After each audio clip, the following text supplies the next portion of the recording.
Hey guys, this is Mr. Westar again. In this lesson, we're going to take our study of arrays a little further and talk about how to use built-in Java arrays. And what I mean by that are those are the arrays that are part of the Java language. They're not class objects. They're just a certain kind of variable you can use. They're more primitive than the ArrayList class. Um, we will compare them to ArrayLists and see what the differences are. And then we'll take a look at all the same operations that we did with ArrayLists, but look at how to do them using arrays. So what are the, just to review really quickly, sorry. We talked about arrays, we talked about how they were a tool for collecting a whole bunch of objects of the same type and storing them in one list that we could access by name, and that arrays are contiguous and homogeneous and aggregate. What's the difference between a built-in array and an array list? So let's compare what we know about array lists with what we're going to learn about built-in arrays. So array lists, we said, are class objects. You have to create them, they use methods, whereas built-in arrays are just variables. We're going to create them using a syntax we'll take a look at in a minute. Array lists you modify using methods because they're objects. Built-in arrays you modify using the same kind of operations you would use with primitives. So if you want to change a built-in array object, you just use the assignment operator. Array lists are always the right size because they can grow and shrink depending on what happens, whereas the size of a built-in array is fixed when you create it and it can't change. So you really should make sure you know ahead of time how big you think you need it to be. And lastly, array lists we said are packed arrays, which means that the first element is always stored in index 0, and there are no holes, there are no empty spots. It's always stored in consecutive positions in the array. Built-in arrays, that's not true. You can put elements in any spot you want in a built-in array, and you have to be careful about that because you may end up with some holes in your array and your program might behave a little strangely. Alright, let's get into the syntax of working with built-in arrays. And again, try to compare this with what you understand about array lists so you can see what the differences are. Syntax for creating a built-in array, similar to an array list in that you have to specify a type, because again, it's still homogeneous. But notice what's different. We're not going to specify the type inside angle brackets. We're just going to specify it right out front. We're going to say that it's an array. So when we say int square brackets, that means we're creating an array reference named list, and then when we construct it, we say new, the type of the array, and then the size of the array in square brackets. You have to specify the size of the array when you create it. When you create a built-in array, unlike an array list, it actually creates all the spots for you right away, and it fills them with empty values. So if you're working with number variables, for example, they would all get the value 0. If you're working with objects, then they would all get set equal to null. And it's your job to initialize them if you need to use them. Otherwise, your program might crash. As far as modifying built-in array elements, we talked in the last time about using the add method with an array list, but there's no methods with the built-in array. If you want to change what's stored in the nth position in a built-in array, you just say array name bracket n gets the new value. Again, remember, just like with an array list, the index of the first element is 0. So if you say list bracket 2, that's actually the third element. So keep that in mind.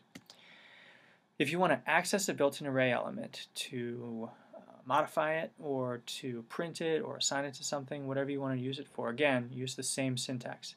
Array name, square bracket, index. You just plug it in there.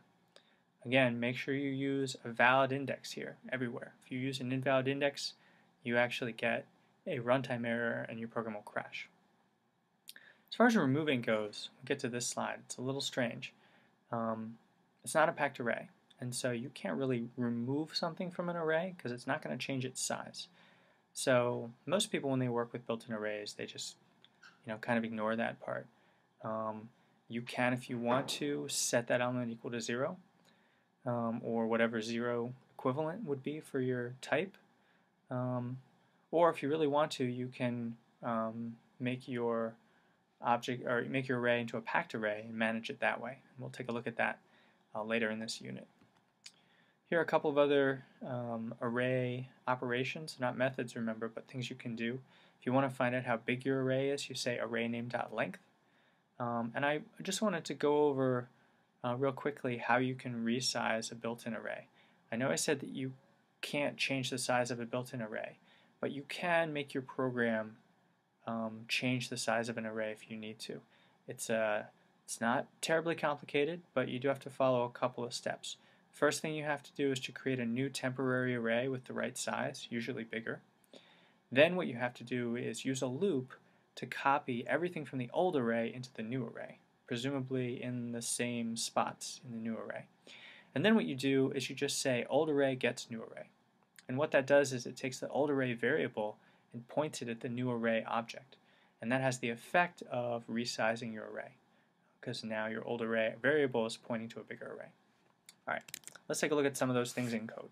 So this program should look pretty familiar. It's the program we worked with last time, but now we're going to take all this array list code and we're going to convert it to built-in arrays. Now, again, we don't have to import anything, so let's get rid of that. We don't have to, but just to make the point.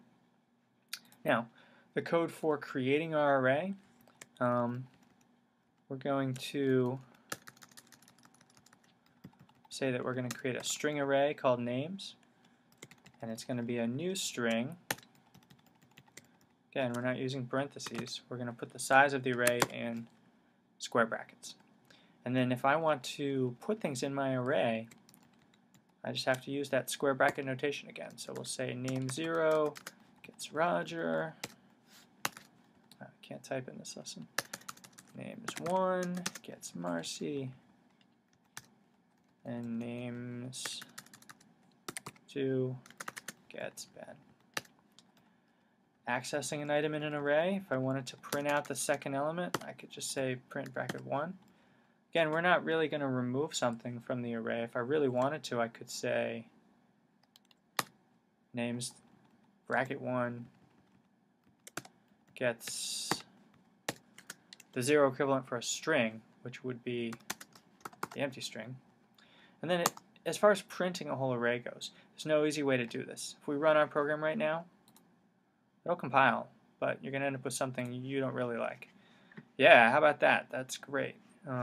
When you print out an array, you end up with something that looks like kind of like garbage.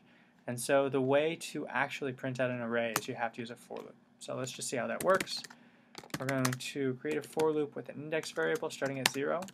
We're going to set it to run from 0 to the end of the array. So remember, the length of an array is the array name.length. And then we're just going to add 1 to it each time through. And then inside our loop, we're just going to print out names bracket idx. And that will have the effect of printing everything in the array. Now notice when we run this, we get all those nulls. Here's array index 0. Here's the empty one that we created. Here's array index 2, and then a bunch of nulls. The empty spots in an array of strings get filled with null, because string is an object. Okay, so in this lesson, we talked about the main differences between a built-in array and an array list. That a built-in array doesn't change its size, and you don't change it using methods. You just change it like it's a primitive variable. We talked about the different syntax for creating it, for adding stuff, for accessing individual elements, and the way that you would resize it if you absolutely had to. Alright, you're all set.